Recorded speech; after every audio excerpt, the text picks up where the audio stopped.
sports betting brother, and they bring it up, and thanks for stopping by. My name is Boyd, and I'm a sports betting market analyst with OddsJam.com. We teach you how to bet like a pro using all the resources, all the positive expected value, all the data, all the information as a betting tool to help you make money consistently in all the sports. Now, today we're talking about when to bet. When's the best time? We get this question all the time. I ponder this question all the time. When is the best time to bet? And I have a lot of information I want to share, kind of pass along, and some things you might want to think about, whether you're betting early, and we'll talk about what is early, or whether you're betting late. And of course, you want to determine what that is as well. And of course, it can also determine or vary on sports, whether it's NBA, NFL, college basketball, whatever. So we'll talk about all those things. Hopefully you come away with this with a little bit extra insight on some strategy and some tips to help you make more mathematical money. Let's get going. All right, guys, like we said, we're going to start talking about what is betting early, what is betting late, when is the best time to bet. That's really the topic of the day, is what is the best time to bet. And before we get started, I want to remind you have a free 7-day trial over at OddsJam. OddsJam provides betting data, market information, market insights, and it's a markets-driven approach. If you haven't had a chance to use the positive EVA page, arbitrage page, all the resources, all the education, get over there and do it. There's a link down below, 7-day free trial, and I want to welcome you to get on that first before we even get started. So let's get going and jump right into it and talk about when is the best time to bet. All right, guys, first of all, you got to understand, really, this all depends on each sport, when to bet, how to bet, when's the best time to bet. It really depends on the game, because obviously in NFL, you're going to have lines coming out on Mondays, typically for Sunday action. So you have the entire week to wait. And so, a person betting early would consider Monday. If the lines come out Monday, they're betting right away. That would be obviously as early as you possibly could. And, contrarily, maybe an NBA game where you have lines come out the previous afternoon, the previous day, typically mid to late afternoon, for the next day's game. So if you got in early, that would be considered, again, that same time, same day, same instance. So you really have to talk about the sport first. And maybe it's easier to break that down per sport and talk about maybe just specifically NBA. But you talk about the frequency of the games, and a lot of this is going to be dependent upon, obviously, injury news, any other news that might come out that might affect the line, the players, and then you have to have an understanding of the value if particular players are sitting out or not out, or kind of what's going on relative to the lineups and the roster. So, again, there's media influence. There's a lot of gambling biases as far as recency bias, lots of different gambling fallacies that the odds makers know that the public's going through as far as when they think they can get in on a bet or when they should get in on a bet. And that can all take effect of your strategy and how you perceive and how you bet sports relative to your comfort zone and when you think you're getting the best opportunity. But I think a lot of people don't even know maybe what they're missing because they don't know what they don't know. And let's talk about that next. All right, guys, when I say sports bettors don't know what they don't know, a lot of times when they're first getting started, they don't understand that when the market opens, the sports books react in their own way. Some adjust according to their own action that they receive, and some are just adjusting based on what the other books are doing. So it's sort of a monkey see, monkey do type of thing. So understanding the sports book you're at, understanding the reason why the lines may change, understanding what's affecting that line, why it may be going in a particular direction. Maybe information's coming in to cause the market to go to a certain level, and maybe that's adjusting too much. So you have some opportunities as the markets are moving around. So you just want to understand the line moves, understand, what's driving that. Is it volume? Is it injury? Is it weather? Whatever the case could be, that could actually affect the game. But you don't want to make big decisions based on media. You don't want to make big decisions on something you may see on ESPN or Fox or whatnot.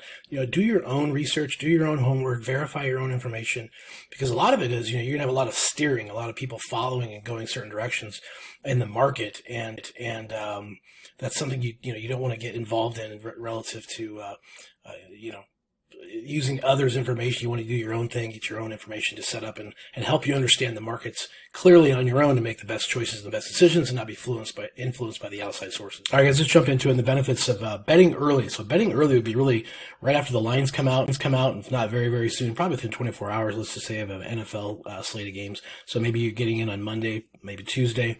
The best part of this is if I had to choose, is you have the opportunity to really crush the CLV, really crush the closing line value. So an example of that, maybe you get on a wager where it's -1.5, and then by the time Sunday rolls around, it's -3, -3.5. You're looking really good on your odds and your payout. The negative, of course, is that it could go the other direction. Now, the strategy behind that is, or the counter behind that is just like a stop loss in options or stocks. You could always hedge out of that bet later in the week. So really, I see a little bit bigger benefit of getting in early. I'd say if you had to, pick one or the other and someone held a gun to your head, to me, it's pretty clear. You go early as much as you can. And then monitor through the bet tracker at OddsJam, how your wagers are going. It's going to show you the odds, kind of show you how your CLV is going.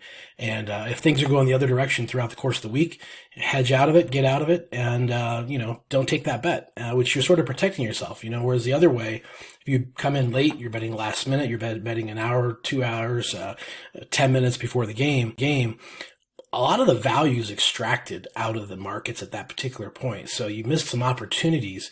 Now, the positive is you got as much information as you possibly could about that game and about what's going on. But really, if you're not concerned about any unforeseen injuries or weather issues or anything, what's the point? You might as well get in early to get that value and get that before things go the other direction. So that's the positives, the negatives of both in early or in late, and sort of the maneuvers or the heuristics that you have to put forward if you're getting in early. It sort of becomes a little bit of a management of your portfolio to watch those bets, as well as it also can eat up a lot of your capital by getting in early and not having opportunity to place other bets. So it can be an issue there. But really, I think that's the safest and the best way to go, which is interesting. That's probably what the sportsbooks don't want you to do, turns out.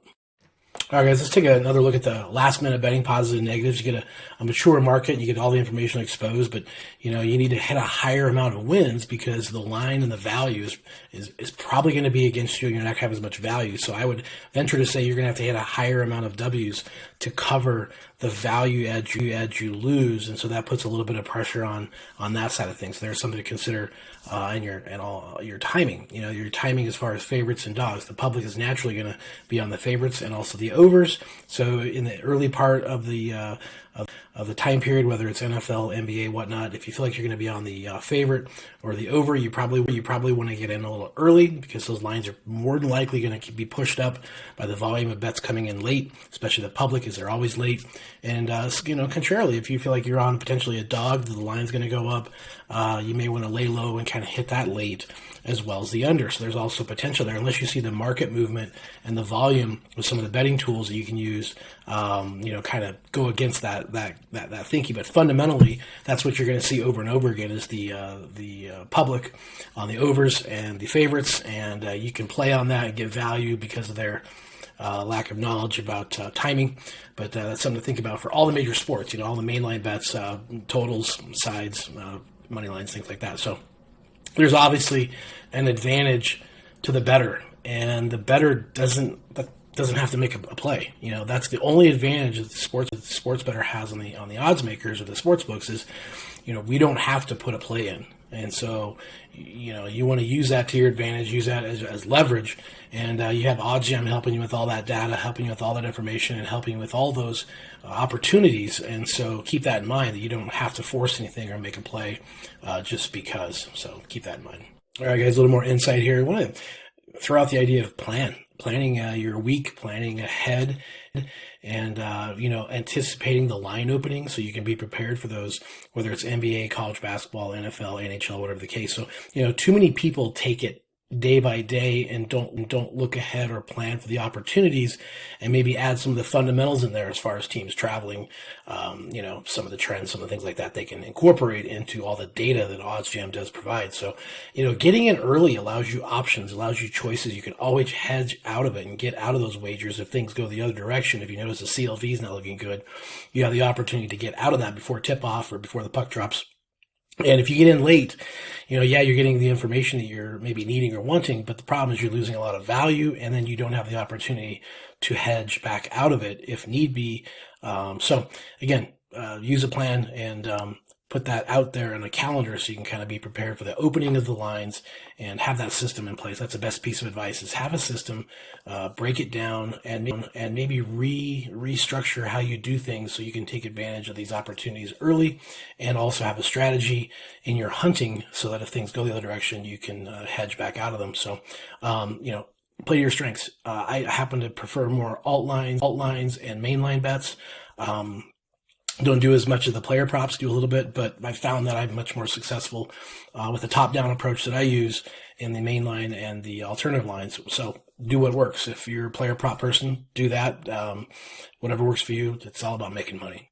All right, guys, there you go. There's some tips and methods and some positives and negatives of betting early and betting late. Highly recommend betting early. Get in early. Hedge back out if you have to. Get that value. Use the betting tools. Use OddsJam as a betting tool. Use that 7-day free trial if you haven't gotten that yet. And of course, as always, ask any questions and let us know if you have any information you want us to cover to help you make more money. Thanks for stopping by. And as always, hope you catch up with more videos to educate you to make some mathematical money.